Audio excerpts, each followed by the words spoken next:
Join the only official Telegram channel of RAU'S IAS Study Circle to get the relevant materials and important updates.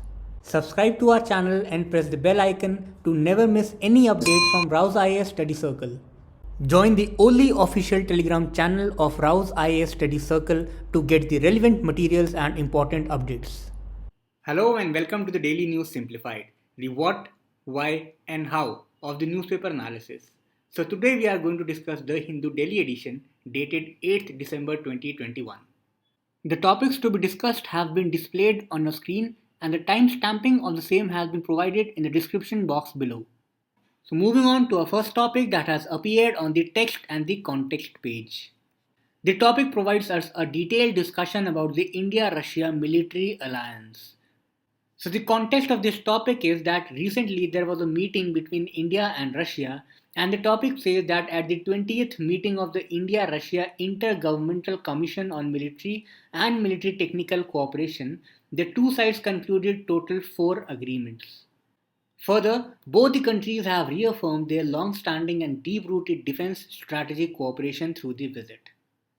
Now if you go by the UPSC scheme of syllabus, this topic is relevant from the General Studies paper 2 perspective, which has a section of international relations within it.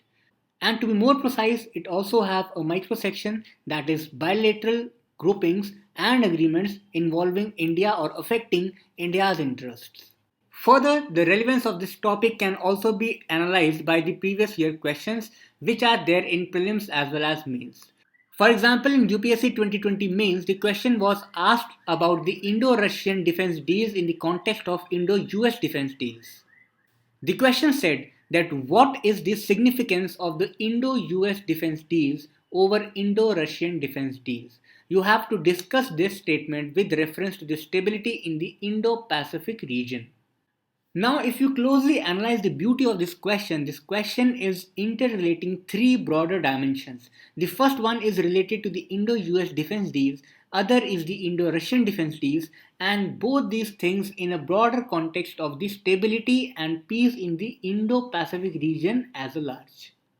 Similarly, in 2019 in prelims paper, UPSC asked this question that recently India has signed a deal known as Action Plan for prioritization and implementation of cooperation areas in the nuclear field with which of the following countries? So that means that the names of the important agreements are also highly relevant from the examination point of view, and question can be asked that recently this X deal was signed between which following countries. Now we shall discuss in detail the multiple dimensions associated with the Indo-Russian military deals. And under this, the first and the important dimension is that we should be aware about the present status of the Indo-Russian military deals. So as we all know that Russia continues to be among the India's biggest defense suppliers. And this has been true for quite a very long period because India and defense holds a very important strategic relationship which goes beyond the trade deals. And that is why today the two sides are now looking to move from licensed manufacture to joint research and co-development of the defense equipments. Now both the countries are not just interested in the manufacturing part, they are also moving ahead with the joint research and development part. Because as we all know that India is now gaining strength in its R&D and its military equipment capabilities. And that is why India and Russia are planning to jointly invest in the R&D. And as an example of this, you are well aware about the AK-203 assault rifles, of which the plant has been established in Uttar Pradesh, through which the joint production of these rifles will take place. And also it is estimated that the defense trade between India and Russia since 2018 has crossed the $15 billion mark, and that is a very huge amount. And in this very regard, the Russia has started the deliveries of the S-400. You must be aware about this term. The S-400 Triumph long-range air defense systems to India, which is around worth $6 billion. Further, India and Russia also share other big ticket deals also, which is in relation to the MiG-29 aircrafts, Sukhoi 30 MKI aircrafts, and K-26 utility helicopters. The Indo-Russian defense deals do not restrict themselves to these particular areas also. There are other areas of cooperation too. There are several agreements which have taken place between India and Russia, and many new agreements are being signed. For example, the bilateral logistics support agreement, reciprocal exchange of logistics agreement, that is also known as RELOS, as well as Navy to Navy cooperation memorandum of understanding. Further, these two countries are also focusing on bilateral and multilateral defense exercises in order to enhance the interoperability among the defense forces of both these countries. And in this very regard, the two sides are now looking at expanding the format of exercises to make them more complex, more sophisticated, focusing on real time combat situations, including the mobilization of forces and their transportation across long distances, instant exercises, and the impact of cyber crime on these countries. So that means that both these countries are now getting engaged in order to strengthen their security framework. And they are not restricting to this only, because now both the countries are also engaging other partners, especially the Central Asian countries.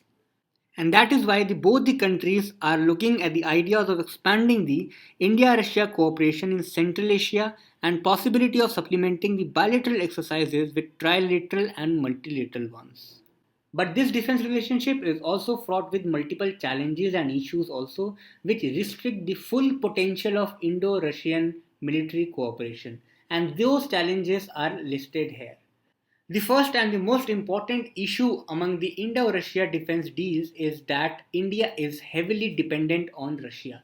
Several experts have opined that this excessive dependence of India on Russia for its defense supplies is strategically not desirable, because it is very obvious that whenever one country depends for its majority of its needs on some other country, then that particular country can be made handicapped. And that is why, as it is said in international relations, that there are no permanent enemies as well as no permanent friends. Every country, including India, should ensure self sufficiency in every sector, especially the as critical sector as defense. But as of now, India is highly dependent on Russia for its defense supplies. And because the policymakers also understand this challenge, that is why India is now diversifying its defense imports from several other countries, among which USA, France, and Israel are the most important one. But now this diversification has also led to another challenge. Though this diversification is desirable for India in long term, however, these countries pose a severe competition for the Russian defense exporters, because now the Russian companies have to fight with all these players in order to secure a defense deal with India. So that is why this diversification is somehow hurting the Russian interests. And this is where an important challenge lies, that is to balance the interests of India and Russia. The Indo US angle is the most important one, because recently it is witnessed that India is now going closer to the US and the defense deals with USA is also growing. And this has raised several alarms among the policymakers of Russia. Nevertheless, this complex dynamics of geopolitical interests across the world is a challenge for every country, and India is not an exception. The next important issue is that several experts have claimed that the post sales services and the maintenance are very poor from the Russian side in India. That is, once the deal has been made and the equipments have been supplied to India, after those sales, the services and maintenance are not provided by Russia up to the mark which is promised in the agreements. And in the last, it is also witnessed that there have been several incidences of delayed supply from the Russian side. And during this period, when the supply is delayed, there is cost escalations, the brunt of which is faced by India. So, despite the high potential and all the positives involved in the Indo Russian deal, there are these issues and challenges which are restricting India and Russia to analyze the full potential of their defense sector. Now, analyzing this topic in brief once again, this topic has appeared in the text and the context page, and the topic reads India-Russia Military Alliance. Under this topic, we have broadly covered three major dimensions which deals with the present status of the Indo-Russia defense cooperation, And here we saw that Russia still remains the biggest defense suppliers, and now both the countries are moving towards the joint research and development programs. Further, there are several areas where Russia and India are engaged, for example, selling and buying of MiG-29 aircraft, Sukhoi 30 aircraft, K-226 helicopters and S-400 air defense systems. Further, the cooperation is not restricted to the military equipments. There are other areas of cooperation too. For example, the logistic support agreement, defense exercises, and selecting the new partners in the defense ecosystem. But these positives and the potentials face several challenges also. These challenges are related to the India's excessive dependence on Russia and the competition posed to Russia if India tries to diversify its defense imports from other countries like US, France and Israel. Further, there are post-sale services and maintenance issues, and the delayed supply of equipments lead to cost escalations and make the deal less profitable for India in long run. So moving on to our next topic that has appeared on the page number 1. Though this topic has appeared in the context of the recent security tensions which has emerged in the state of Nagaland, but the heading of this topic mentions an important word from the culture point of view, that is Hornbill Festival. Because the state of Nagaland has cancelled their Hornbill Festival as a symbol of protest against the army firing which took place in the state of Nagaland. But from the examination point of view, you need to be aware about this festival also. So this topic fits under the UPSC scheme of syllabus in the preliminary examination paper 1 under the section of the current events of national importance. Moreover, this section is also important from the Indian history point of view, from art and culture.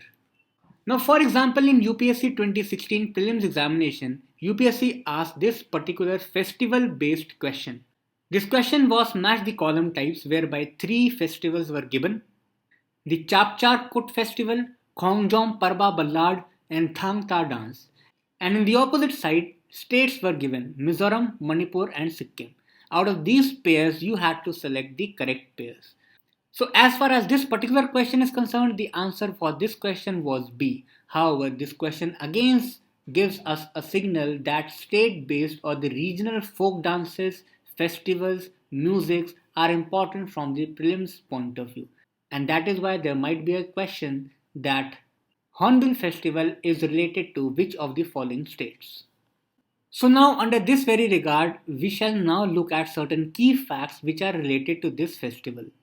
The first, as we have already discussed, that this festival belongs to the state of Nagaland and it is celebrated in Nagaland to encourage the inter-tribal interaction. And this is one of the largest indigenous festival which is organized by the state of government of Nagaland to promote tourism in the state. And as we all know that presently we are in the first week of December, so that is why this festival is also celebrated annually in the first week of December in order to preserve, protect and revive the uniqueness and richness of Naga heritage.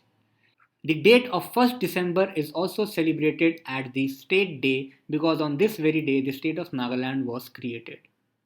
Another important point of this festival is that this festival is held at a Naga heritage village which is Kisama, and this Kisama is located near the capital, that is Kohima. So you must memorize the Naga heritage village, that is Kisama, is located near Kohima, or there can be a question that Kisama is in which of the following states. Now Nagaland is the land of the festivals, whereby in one year there are several festivals which are celebrated.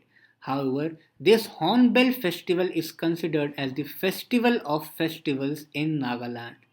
And this particular festival is named after a bird, that is hornbill. In the vernacular language, this hornbill is also known as Dhanesh bird, which is the most revered and admired bird for the Nagas. And that is why this festival is a tribute to this bird, known for its qualities of grandeur and alertness. Further, this bird is also closely identified with the social and cultural life of Nagas, as reflected in various tribal dances, songs and folklores. So from this topic, what you need to memorize is that this particular festival is celebrated in the state of Nagaland And this festival is promoted to encourage the inter-tribal interactions, which is one of the most important sources of revenue also.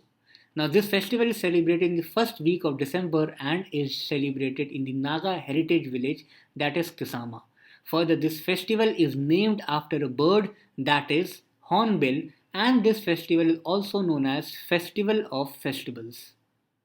So, moving on to our next topic that has appeared on page number 7. The topic reads that being free of the old waste. Now, the overall theme of this topic is the removal of the waste and the waste management in especially the urban areas. But this topic also gives us a reference of a very important scheme, that is Swachh Bharat Mission 2.0. So, under this session, we will discuss the important facts related to Swachh Bharat Mission 2.0, because the earlier papers of the UPSC suggest that the schemes are very important in the preliminary examinations. Now here I have taken 3 reference questions from the previous year question bank of the UPSC. For example, in UPSC 2016, the question was asked in context of the Swayam initiative that the Government of India had launched. Similarly, in 2017, the question was asked in relation to the recognition of the prior learning scheme. And then again in 2018, the question was asked with reference to the Pradhan Mantri Kaushal Vikas Yojana. Now, if you closely analyze all the 3 questions mentioned here, you will come to know that knowing about the government schemes is very important, because in both these questions, the aims of the scheme has been asked, and in this particular question, there are 3 statements given in regard to the features of this scheme, and you have to find the correct statement. So, in this very regard, today we will discuss the Swachh Bharat Mission 2.0.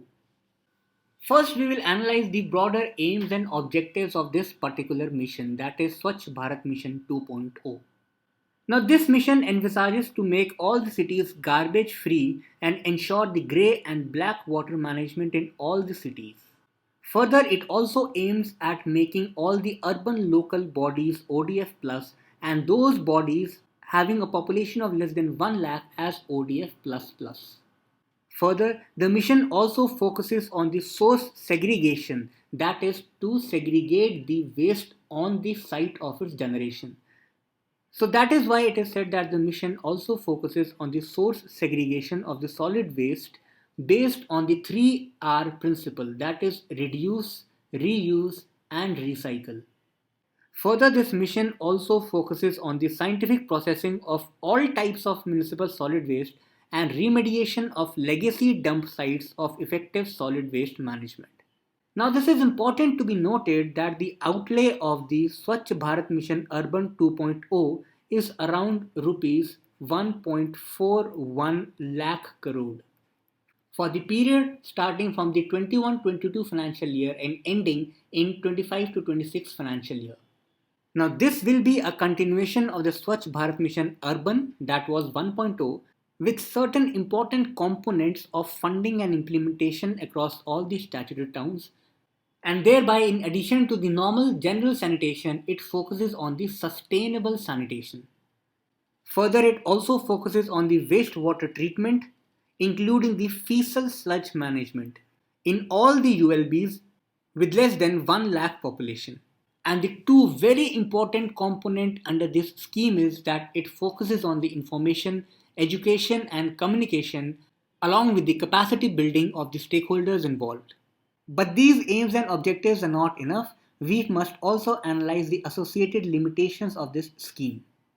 The experts have said that the process of setting up of various facilities which were envisioned under this program was delayed due to lack of funding and technology.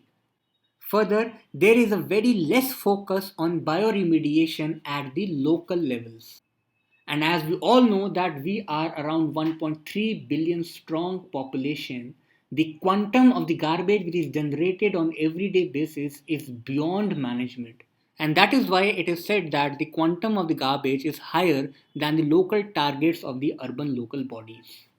Further, there is an issue of allocation also. The experts have analyzed the allocation of this 1.41 lakh crore which was allocated under this scheme. The experts have said that out of the total funding which is dedicated, only about 40,000 crore is set aside for the solid waste management. Further, this scheme has a limited scope. Why? Because the allocated funding is only to set up waste processing facilities. However, the vehicles for the collection of the waste, issuing the bins for source segregation, or modernizing the collection and the transportation systems are not under the scope of this particular scheme. But these limitations should be challenged and must be overcome, and that is why these steps should be taken care of. First is raising the share of the solid waste management in the total allocation to the ULBs and localization of the solid waste management. The second is the setting up of the waste to energy plants in the urban areas. And in similar fashion, the third important point is setting up the processing plants at the dump sites itself. And last but not the least is to focus and develop the entrepreneurship in order to promote the organic ways of waste handling. So summing up the entire topic in brief again, this topic has appeared on page number 7 in relation to the Swachh Bharat Mission 2.0. Under this topic, we saw broader dimensions of the aims and objectives of this particular scheme, the challenges and the limitations associated with this scheme, and what can be a future way ahead in order to better manage the wastes. The aims and objectives of this particular scheme is to make all the cities garbage free to ensure ODF plus and ODF plus plus targets and to promote the 3R concept, that is reduce, reuse and recycle, along with the development of sustainable sanitation. Further, this scheme has an important component of the capacity building as well as promoting the information, education and communication. But this scheme has certain limitations because there have been delays because of lack of funding and technology. Further, the adequate stress on bioremediation is not there, and the volume of the garbage generated in our country on everyday basis is itself a biggest challenge. Further, there are issues in allocation of the budget in various sectors of this waste management ecosystem. The experts claim that a very less funding has been allocated for the solid waste management, and further the scheme is restricted in sense because there have been no budgetary allocations for the collection vehicles, bins and transport. And that is why in order to better handle the waste in our cities, these steps are suggested. That first is to increase the budgetary allocation for the solid waste management and to set up the localized centers. The second is to develop the waste to energy plants in urban areas and establishing the processing facilities on the dump sites themselves. And last but not the least is to promote the entrepreneurship abilities of our youth in order to develop innovative organic ways to manage the waste. So moving on to our next topic that has appeared on page number 6. The topic is in relation to the present health status in India and especially the financial perspective of the health ecosystem. Now the context of this topic is that recently National Health Accounts Report 2017 to 18 was published and it has provided us a very significant finding related to the health. The report has said that the total public spending on our health services has increased to 1.35% of the total GDP. Now, this data is significant because for the last several years, the public spending of total GDP on health was hovering around 1 to 1.2%. Now it has broken the barrier of this 1.2% and has risen to 1.35% of the GDP. The report also says that in the corresponding period, the out-of-pocket expenditure by Indian citizens was reduced by 50%. Now, this is a very great and significant news because on one hand, the public spending has increased and on the other hand, the out-of-pocket expenditure has reduced. And in this very regard, from the examination point of view, you need to cover one important topic, that is universal health coverage. And for that topic, you should refer to the DNS of Article 15th May 2021, whereby the topic universal health coverage was covered in a huge detail. So under this topic, we have discussed that why is it essential for a country like India to have a universal health coverage, because still we have a large chunk of population who is still poor, who is still hungry and is not getting the better health services at affordable rates. In India, with the flourishing of the private health services, the cost of health has risen exponentially, and that is why we need to have a universal health coverage covering each and every citizen of our country. So I request you to go back to this DNS of 15th May 2021 and revise this topic in detail. And now is the time for the question of the day. The question asked yesterday was in relation to the PM Kisan. And you had to find the correct statement out of the given two statements. The statement 1 was PM Kisan is targeting to provide the indirect subsidy to the farmers. No, this statement is incorrect because the subsidy is direct in nature. And the statement 2 was that fuel subsidy is the highest paid subsidy by the central government in India. Again, this statement is incorrect because not the fuel subsidy but food subsidy is the highest paid subsidy. So that is why neither 1 nor 2 is the correct answer. The question for today is related to the Hornbill Festival. And the question is that this festival is celebrated in which of the following states? Himachal Pradesh, Gujarat, Odisha or Nagaland?